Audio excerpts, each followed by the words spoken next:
On March 29, 1987, a huge crowd filled the Pontiac Silverdome to watch Hulk Hogan slam Andre the Giant at WrestleMania III, one of the most famous moments in wrestling. It looked like the perfect time for Vince McMahon and his company, full of big shows, toys, and fans everywhere. But behind all that, 1987 had a darker side with scandals, lies, and wrestlers being pushed too hard, and it shows that things were not as perfect as they seemed. The arrest that exposed wrestling's biggest lie. Hacksaw Jim Duggan had jumped from Bill Watts' Universal Wrestling Federation to the WWE earlier that year. He was the flag-waving patriot, the guy who carried a 2x4 to the ring and led the crowd in chants of USA. His primary rival was the Iron Sheik, the evil foreigner, the man who represented everything that red-blooded Americans were supposed to hate. Their feud was built entirely on the idea that these two men despised each other with every fiber of their being. That Duggan would rather die than share a room with the Iron Sheik. That they represented opposite ends of good and evil and could never, under any circumstances, coexist. So imagine the scene when New Jersey state troopers pulled over a car on the New Jersey Turnpike after a show in Asbury Park and found both men sitting in the same vehicle. The patriotic American hero and the evil Iranian villain, riding together, like buddies, like colleagues who had just finished a day at the office and decided to carpool home. That alone would have been a catastrophe in 1987. The business was still fiercely protective of kayfabe. The idea that wrestling was real, that the rivalries were genuine, that these men truly hated each other, was the foundation upon which the entire industry was built.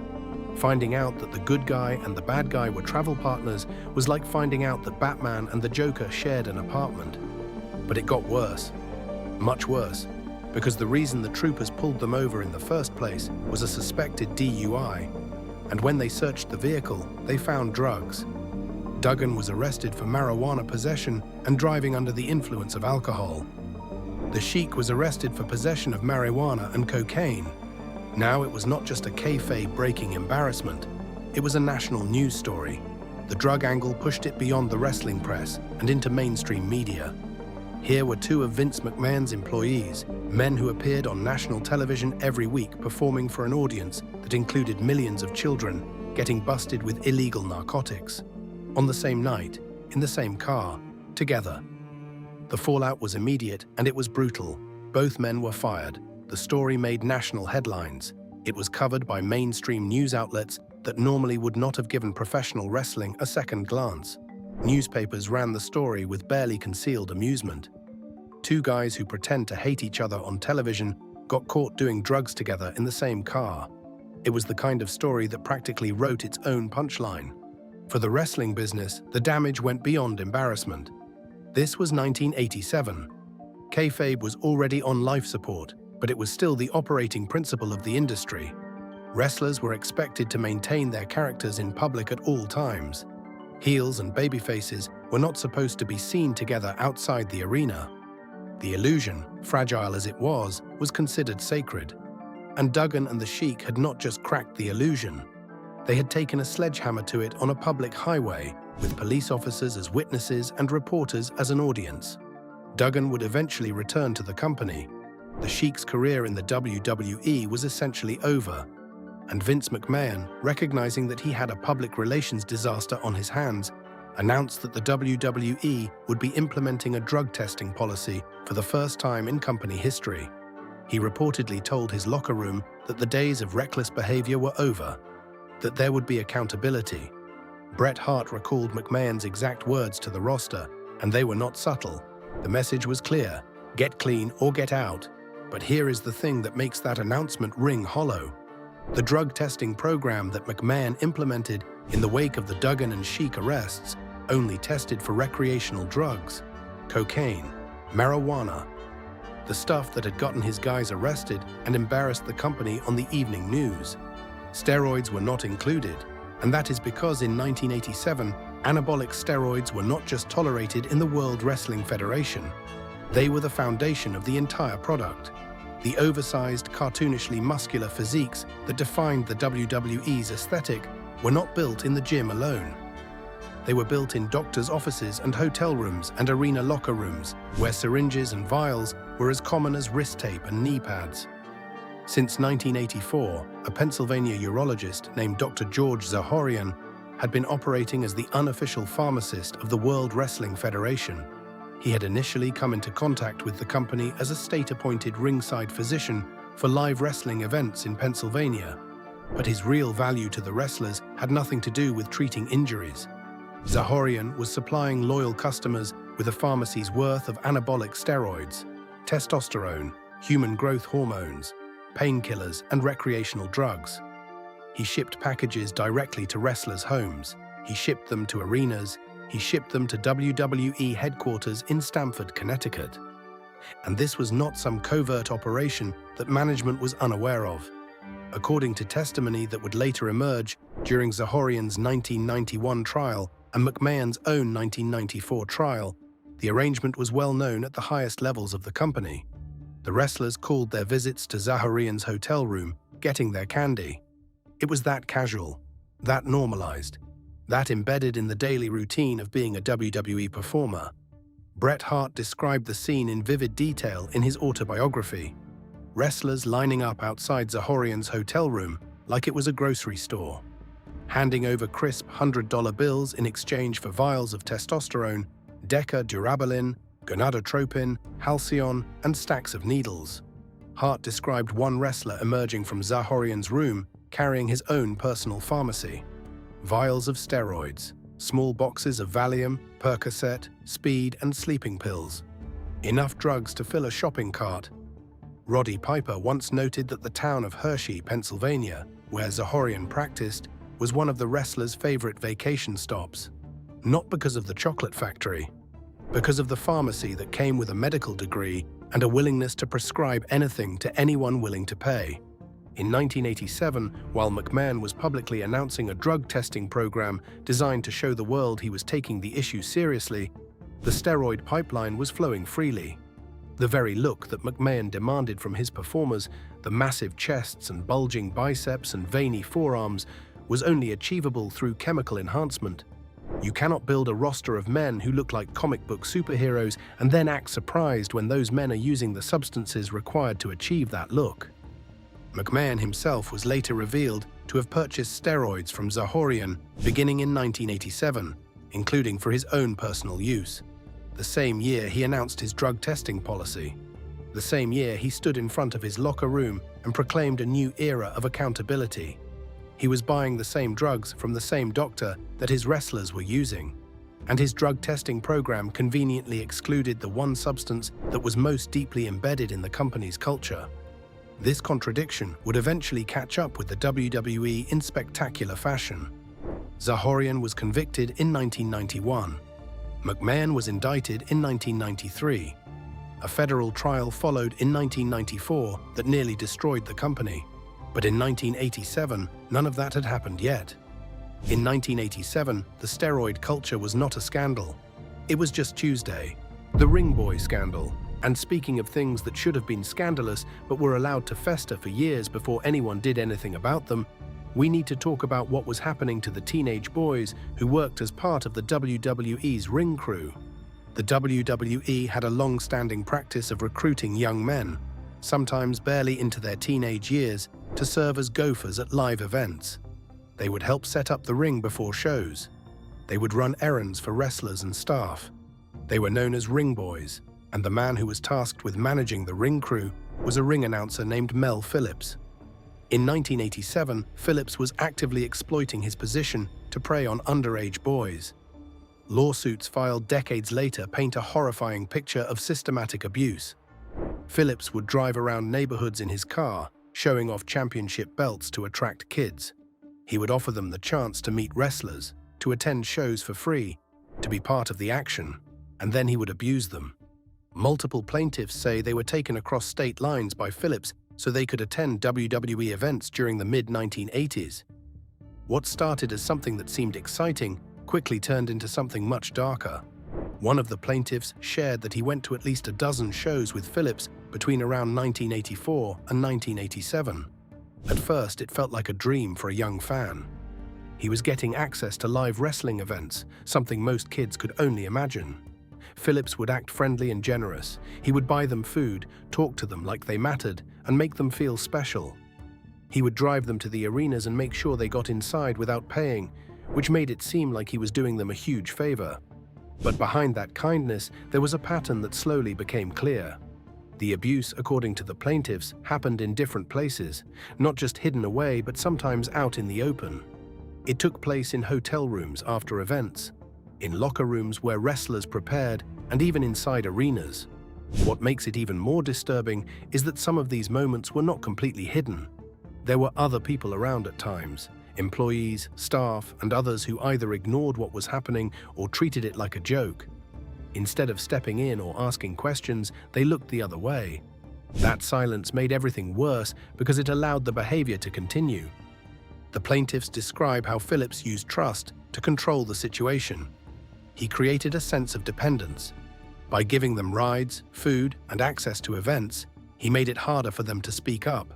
For young boys, especially fans who looked up to the wrestling world, it was confusing. Someone they thought was helping them was actually putting them in harm. After the shows, when everything should have ended, that is when things became even more troubling.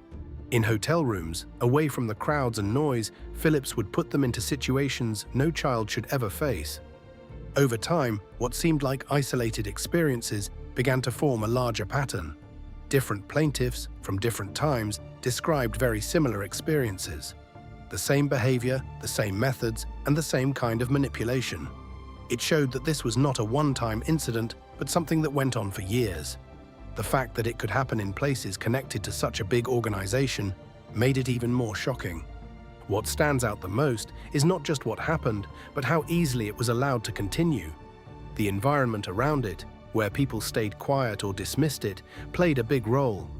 For the victims, it was not just about the abuse itself, but also about feeling like no one would step in to help them. That combination made the experience even more damaging and left a lasting impact that many of them carried for years. One former ring boy described how Phillips would drive around Philadelphia neighborhoods with championship belts visible in his car, using them as bait to attract kids. Another described being given alcohol and marijuana before events. The pattern was consistent across multiple victims spanning years. Phillips identified vulnerable young men, often from broken homes, groomed them with access and attention, and then exploited them. And the most disturbing part is how many people apparently knew. Wrestlers from that era have confirmed in interviews and books that Phillips's behavior was an open secret.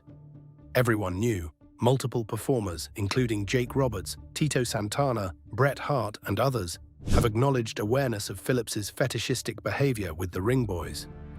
One former referee reportedly told a ring boy to watch out and be careful who he was with.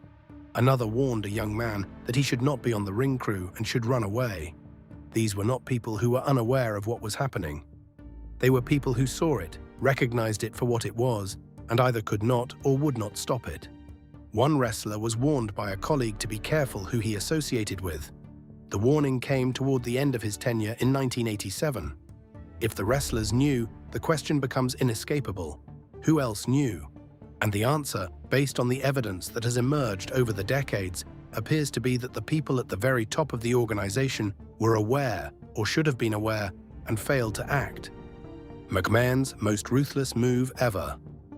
McMahon himself later admitted that Phillips had been initially dismissed in 1988 because of what McMahon described as a peculiar and unnatural relationship with the ring boys.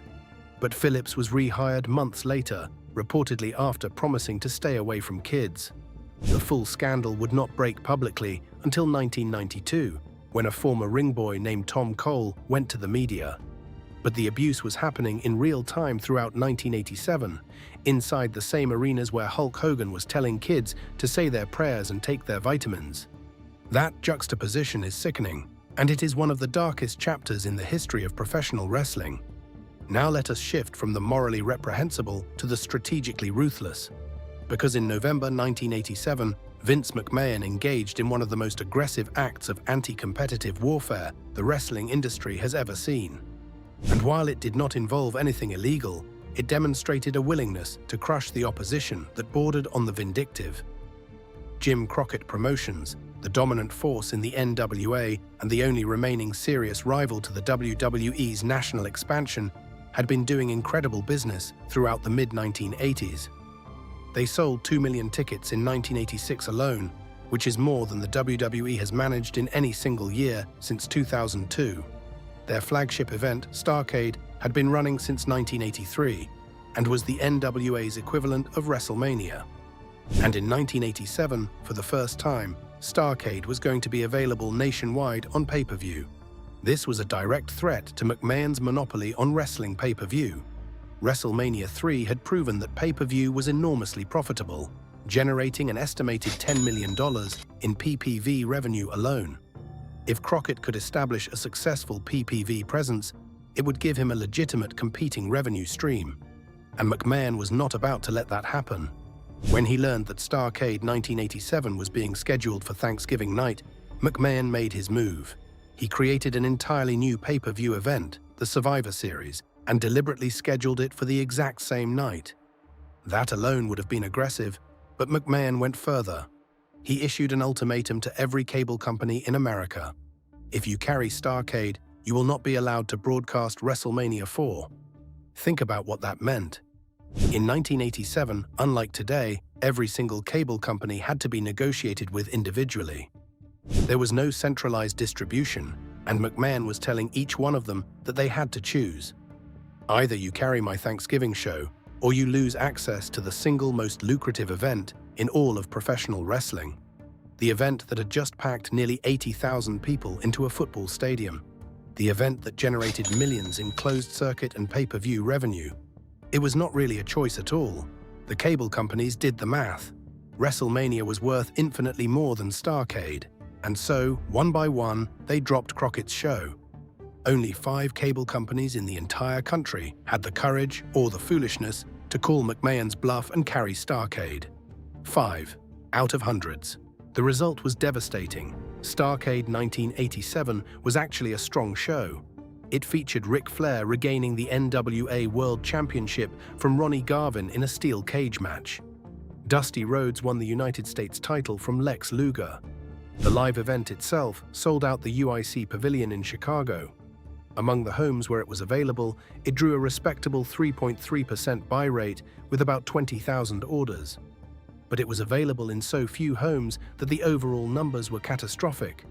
The NWA made a profit. For context, WrestleMania III had generated an estimated $10 million in pay-per-view revenue alone. Here is the part that makes it even more infuriating. The cable companies actually wanted to carry both events. Starrcade was scheduled in the afternoon. The Survivor Series was in the evening. There was no actual conflict.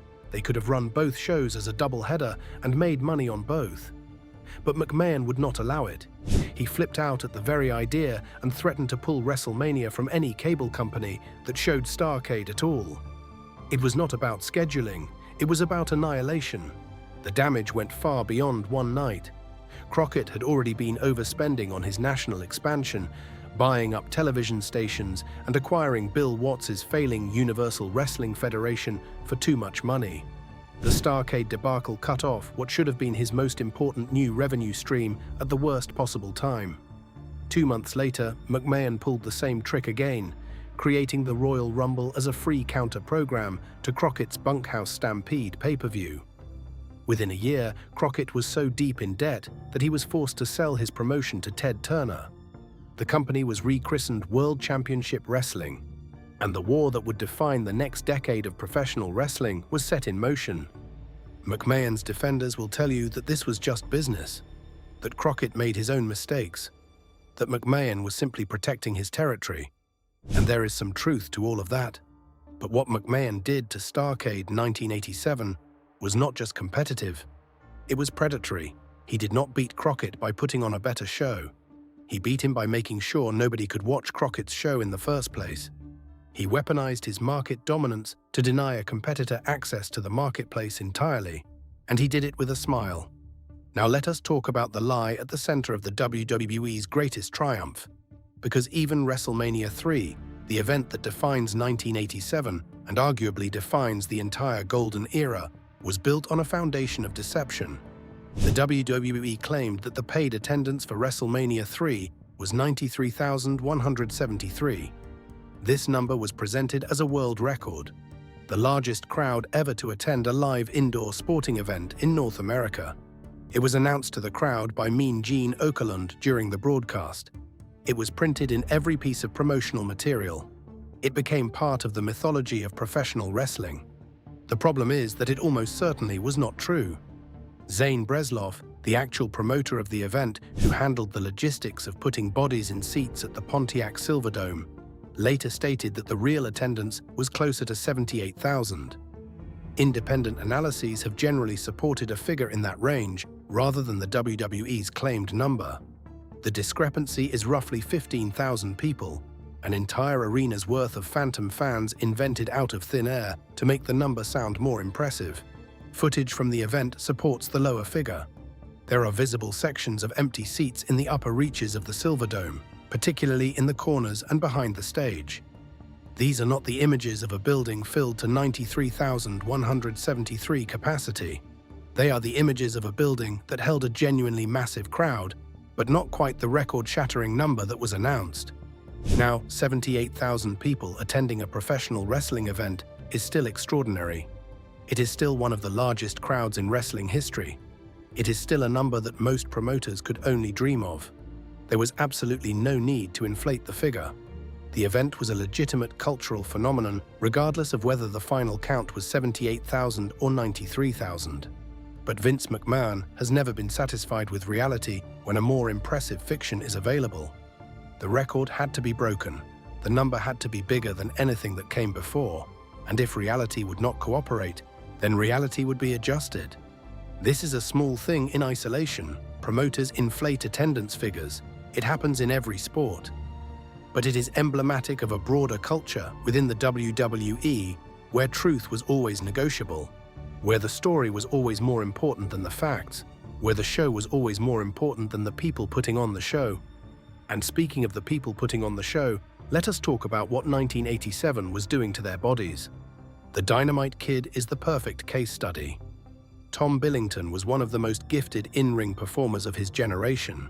His matches with Tiger Mask in Japan are considered some of the finest professional wrestling ever produced.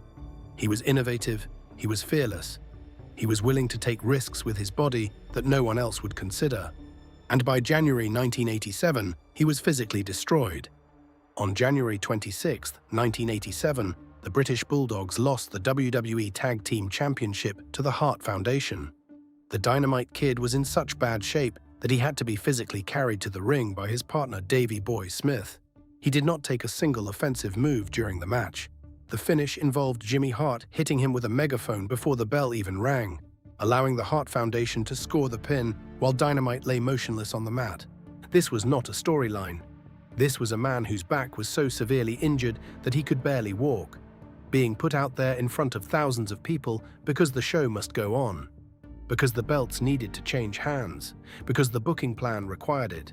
And so the Dynamite Kid, who could barely stand, was wheeled out like a prop and used for a finish and then taken back to the locker room to deal with his very real, very serious injuries in whatever way he could manage.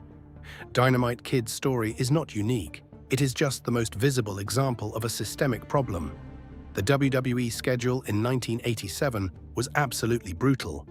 The company was running shows nearly every single night across the country, and sometimes internationally. Wrestlers were traveling thousands of miles per week by car, by plane, by bus, crammed into rental vehicles at 3 in the morning, trying to catch a few hours of sleep before the next town and the next show and the next match. There were no off-seasons. There were no bye weeks. If you were booked, you showed up. If you were injured, you worked through it, or you lost your spot. And in a company with no guaranteed contracts, losing your spot meant losing your income. So men worked hurt. They worked sick. They worked through injuries that would have ended careers in legitimate sports. Andre the Giant himself was in visible physical decline throughout 1987, his body ravaged by the acromegaly that had made him famous and was slowly killing him. His mobility was severely limited. His pain was constant. And yet there he was, main eventing WrestleMania III and working house shows across the country because the machine demanded it. the steroid use was not just about looking big. For many wrestlers, it was about survival, about being able to recover quickly enough from one night's punishment to get on a plane and do it all over again the next night. The painkillers were not recreational. They were functional. You could not work 300 days a year with a herniated disc and 2 torn rotator cuffs without chemical assistance. The drugs were baked into the business model, and the business model was designed to extract maximum value from human bodies with minimum concern for what happened to those bodies when they were used up. The creative disaster of 1987. And while we are on the subject of the WWE treating people poorly, let us talk about the creative side of 1987.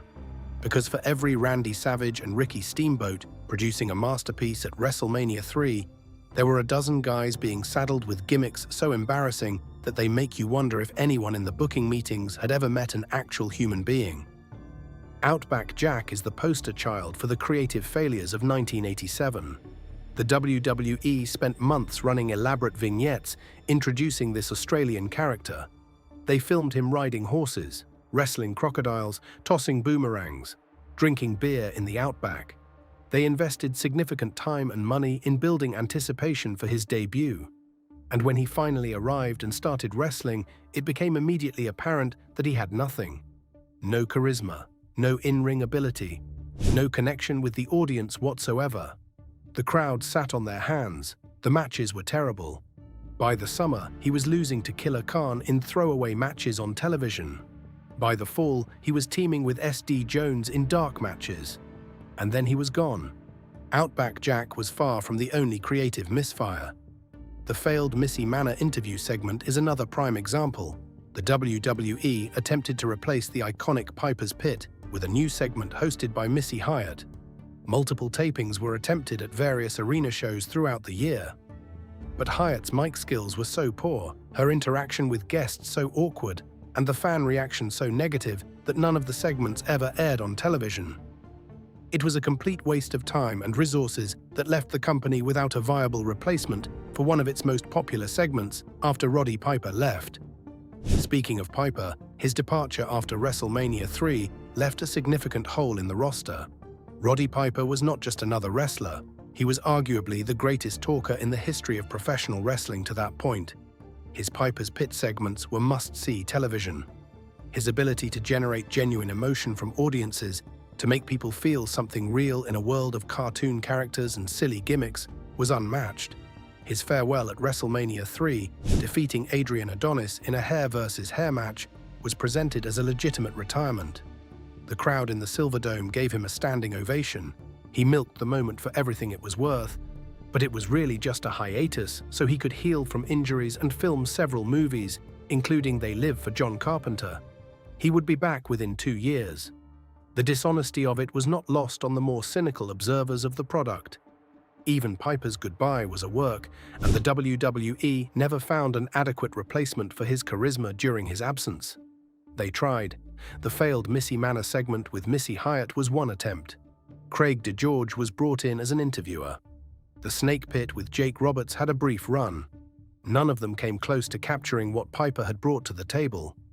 His departure left the company relying even more heavily on Hulk Hogan as the singular draw, which only intensified the pressure on a roster that was already being asked to do too much with too little support. And then there were the gimmicks that were not just bad, but actively offensive. The WWE in 1987 was built on cultural stereotypes so broad they would make a vaudeville performer wince. The Iron Sheik was a walking anti-Iranian caricature who existed so American crowds could chant against him.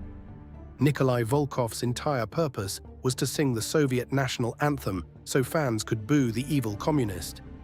Kamala was an African savage who could not speak and was handled by a pith-helmeted white man named Kim Chi. A gimmick so steeped in colonial imagery that it is genuinely difficult to watch today. The Junkyard Dog, one of the most over black performers in the company, was given a gimmick that had him literally eating dog food and crawling on all fours. Slick was a jive-talking manager whose entire persona was built on black stereotypes.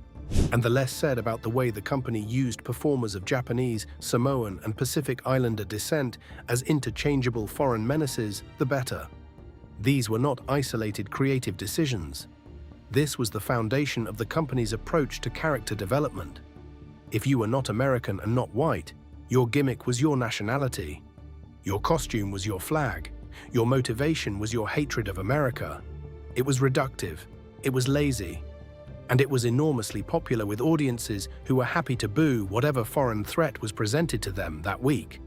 The midget match at WrestleMania III is perhaps the most uncomfortable example of the company's casual cruelty in 1987. King Kong Bundy teaming with Little People against Hillbilly Jim and his Little People partners was presented as comedy. But the sight of Bundy body slamming and elbowing Little Beaver, a small person, while the crowd gasped, was not funny. It was exploitative. And it was broadcast to millions of people on the company's biggest show of the year. These creative choices reflected a worldview where everyone who was not a white American hero was reduced to the broadest possible stereotype, where small people existed for comedic abuse, where foreign cultures were nothing more than raw material for heel characters. It was lazy at best and dehumanizing at worst. And in 1987, nobody at the top seemed to care. But perhaps nothing encapsulates the problems of 1987 better than the company's relationship with the truth. Because the World Wrestling Federation in 1987 was a company that lied about everything. It lied about its attendance figures. It lied about its drug testing. It lied about the health of its performers. It lied about its knowledge of abuse happening under its own roof. It lied about its competitors.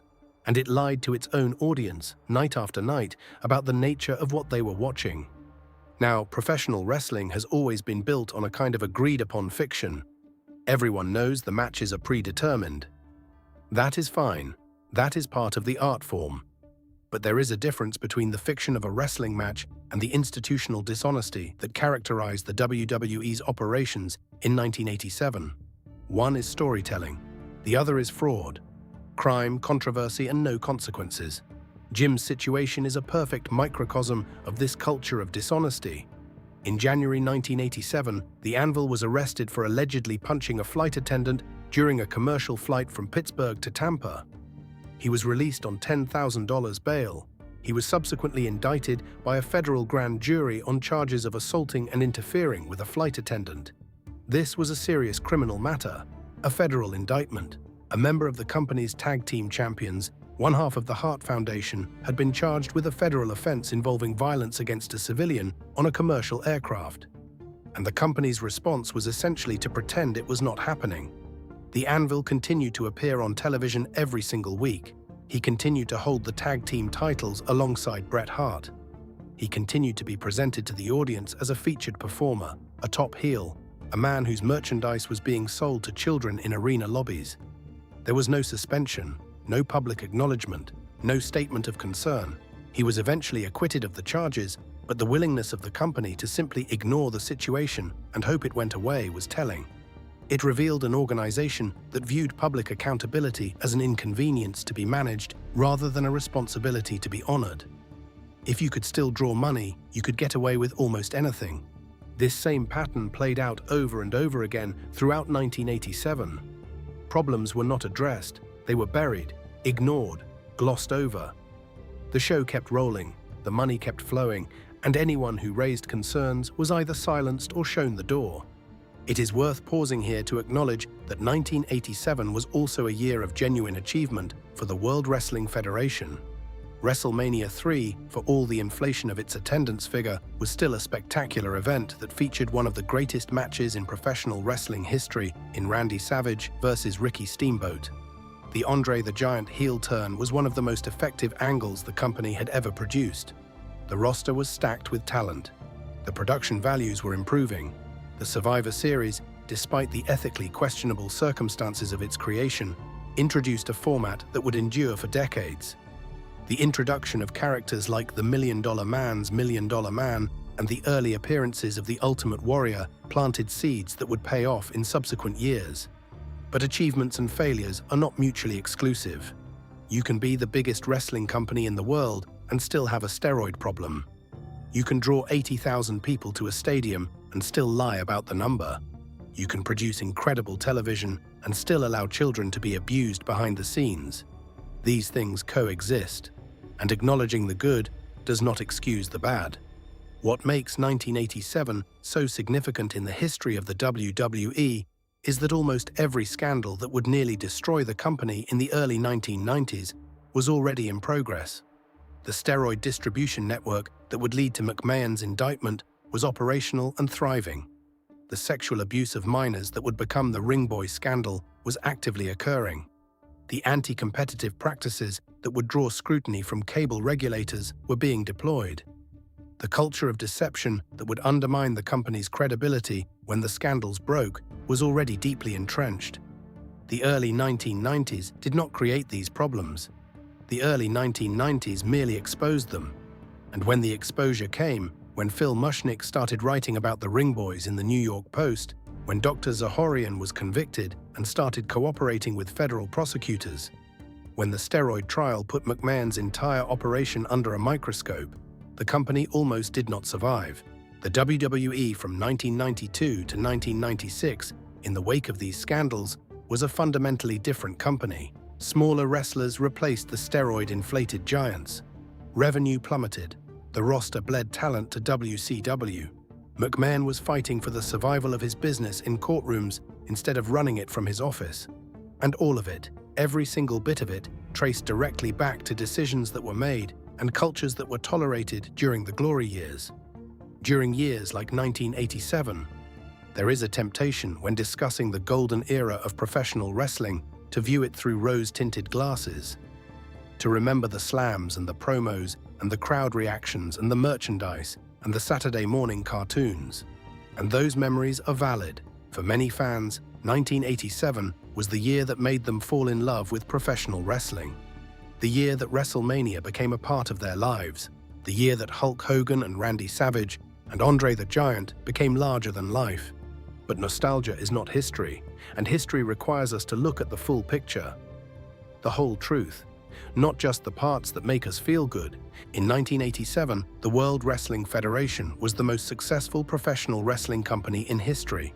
It was also a company that tolerated steroid abuse, enabled the exploitation of minors, punished its competitors through anti-competitive practices, worked its performers into physical ruin, lied about its own accomplishments, and created a culture of silence around the worst behavior happening under its roof. The wrestlers paid the price with their bodies. The Ring Boys paid the price with their childhoods. Jim Crockett paid the price with his business. And eventually, years later, Vince McMahon paid a price too, though many would argue it was never enough. WrestleMania III was not just the pinnacle of the golden era. It was the brightest point of light, casting the longest possible shadow. And everything hiding in that shadow, every drug deal and every lie and every act of abuse and every crushed competitor, was every bit as real as the slam heard around the world.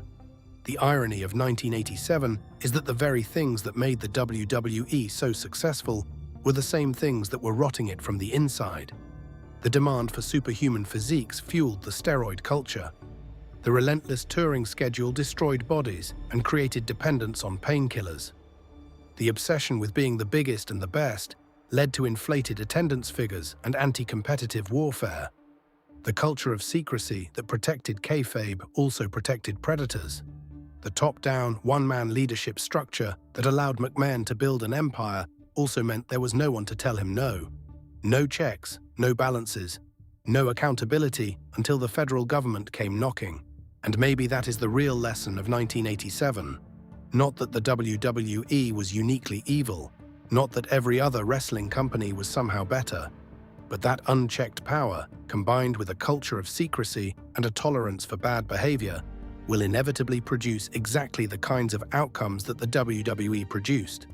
The scandals of the early 1990s were not aberrations.